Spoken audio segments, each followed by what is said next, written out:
जय सिया राम।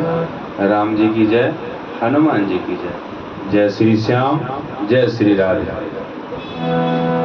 जैसा कि पिछले प्रसंग में बताया गया कि सुंदरकांड की सुंदरताओं में एक सबसे बड़ी सुंदरता यह भी है कि सुंदरकांड प्रारंभ करने से पहले हम लोग किष्किंधा कांड के 29वें दोहे से सुंदरकांड को प्रारंभ करते हैं और वहां पे जामवंत जी महाराज की व्यवस्था के बारे में भी बताया गया है कि आज जामवंत जी महाराज को अवसर मिला, लेकिन जामवंत जी महाराज अपने अवस्था को लेकर के विवश हैं और कह रहे हैं कि बलि बांधत प्रभु बाढ़यो, सो तन बरनी न जाए, उभय घरी महदी नहीं, सात प्रदक्षिणी धाय। चलो अब मैं तो नहीं जा सकता हूं, लेकिन संपाति ने कहा है कि जो वीर सागर को पार करेगा वही लंका पहुंच पाएगा। अब सभी वीर अपने अपने बल की व्याख्या करने लगे। रामायण बहुत प्रकार की रामायण है। वाल्मीकि रामायण में कुछ इसका वर्णन इस प्रकार आता है कि कुछ बंदर भालू कह रहे हैं कि मैं 10 योजन चला जाऊंगा, कुछ कह रहे हैं मैं 20 योजन चला जाऊंगा, कुछ कह रहे हैं मैं 50 योजन चला जाऊंगा।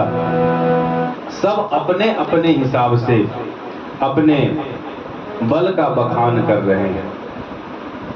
निज निज बल सब काहू भाखा। सब लोगों ने अपने बल के बारे में बताया कि मैं 50 योजन चला जाऊंगा, कोई कह रहा है मैं 60 योजन जाऊंगा। लेकिन जिस जिसने अपने अपने बल का बखान किया, पार न जाई कर संशय राखा, पार जाई कर संशय राखा। निज निज बल सब काहू भाखा, पार जाई कर संशय राखा। इसका अर्थ ये है कि आप अगर अपने बल से कोई काम करने चाहते हो तो वो उसमें संशय हो जाएगा आपको। जरूरी नहीं कि आप उसकी सफलता मिल जाएगी आपको। और यही चीज अंगद जी ने यहाँ पर भूल किया। अंगद कहे जाऊं मैं पारा। अंगद जी कहे कि मैं पार चला जाऊंगा। जामवंत जी महाराज समझ गए कि जैसे ही इन्होंने अपने शब्द में मैं लगा दिया, अब लगता है कि इस काम में संशय है। और इतना सोच ही रहे थे कि अंगद जी कहे जिए संशय कछु फिरती बारा। इसीलिए हम ये ना समझें कि ये काम हम कर रहे हैं, मैं कर रहा हूं। ये मैं शब्द बड़ा खराब होता है। जैसे अंगद जी कहे, अंगद कहे जाऊं मैं पारा, जिए संशय कछु फिरती बारा। संशय आ गया। अब जामवंत जी महाराज कह रहे हैं, सोच रहे हैं कि सुग्रीव जी ने कहा है कि 1 महीने के अंदर में अगर किशोरी जी का पता नहीं चला तो जितने भी दल के लोग हमारे साथ हैं सबका वध कर दिया जाएगा। अब सबकी दृष्टि हनुमान जी महाराज के ऊपर गई। अब सब विचार कर रहे हैं कि चलो हनुमान जी का ही वंदना किया जाए। हनुमान जी महाराज ध्यान में हैं। हनुमान जी महाराज मग्न हो गए। मग्न क्यों हो गए?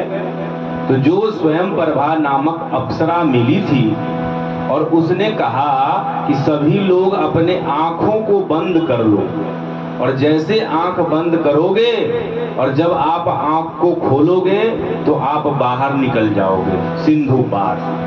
तो जितने बंदर भालू थे उन्होंने तो ऐसे आंख बंद कर लिया, लेकिन हनुमान जी महाराज की एक कमजोरी है कि जब भी वो आंख को बंद करते हैं भगवान के ध्यान में चले जाते हैं। जब भी भगवान के ध्यान में जाते हैं भगवान का कीर्तन करने लगते हैं।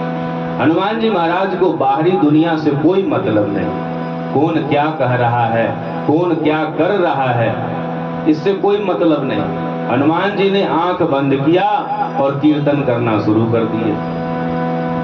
और हनुमान जी की यही सबसे बड़ी कमी भी है हनुमान जी के साथ कि हनुमान जी चाहते हैं कि ज्यादा से ज्यादा हम कीर्तन पर ध्यान दें। और इस कमी ने ही हनुमान जी को सबसे बड़ा श्रेष्ठ भक्त बना दिया। हनुमान जी ने सुंदरकांड में ही कह हनुमंत विपति प्रभु सोई, जब तब सुमिरन भजन न होई। दुनिया से क्या लेना देना। हनुमान जी महाराज भगवान के ध्यान में लगे हुए हैं।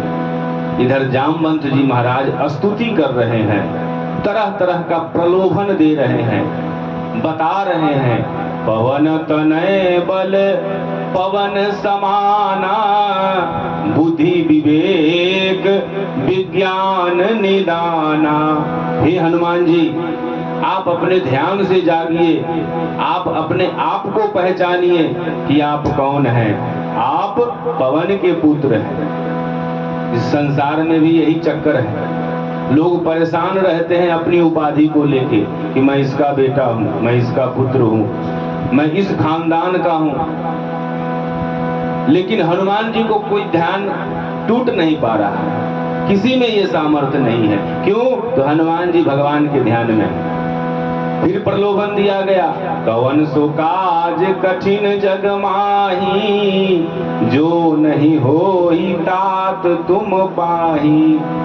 कौन ऐसा काम है जो आप नहीं कर सकते हो? लेकिन हनुमान जी का ध्यान नहीं टूटा। तब जामवंत जी महाराज सोचे कि हनुमान जी का ध्यान ऐसे नहीं टूट सकता, तो क्या करना चाहिए?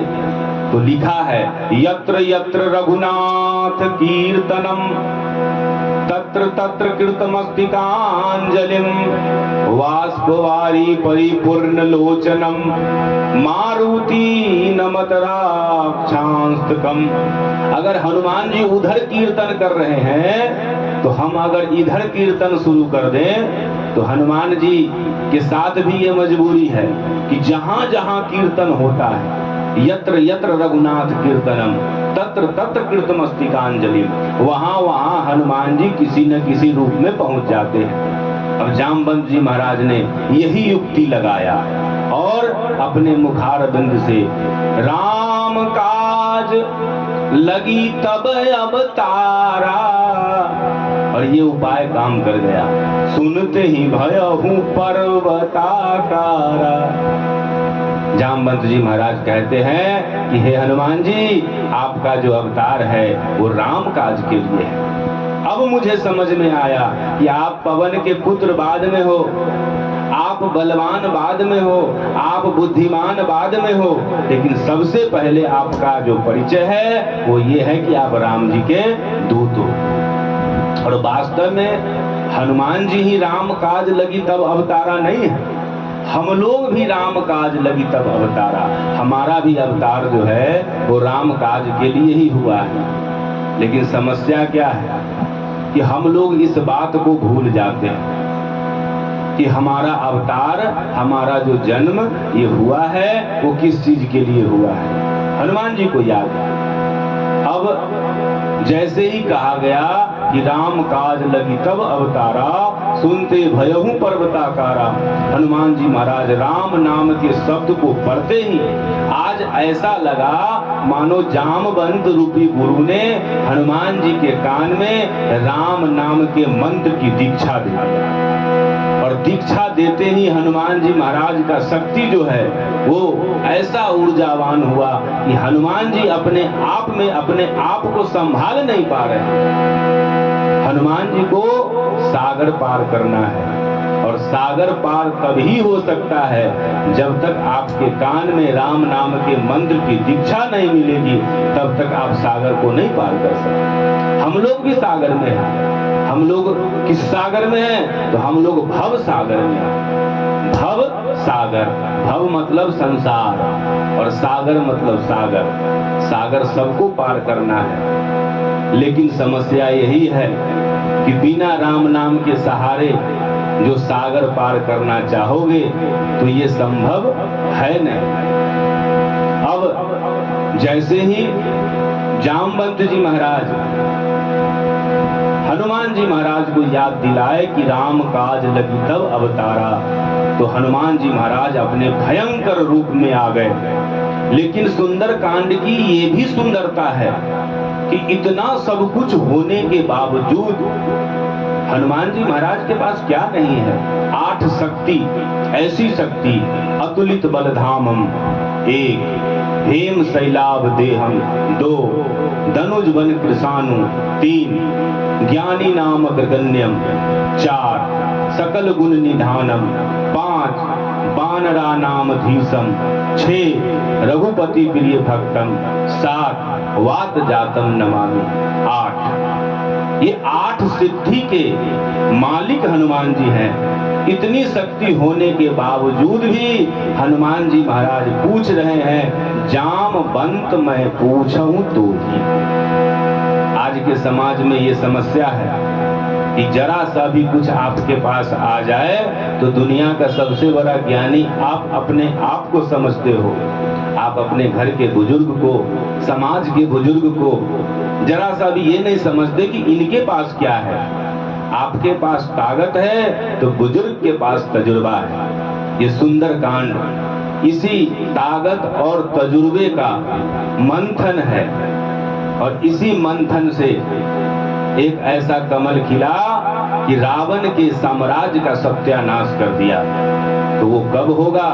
जिस दिन युवान भाई बहन अपने बुजुर्गों की बातों को मानने लगेंगे। बुजुर्गों के पास क्या है? तो उनके पास अनुभव है, और युवान के पास क्या है? तो उनके पास ताकत है।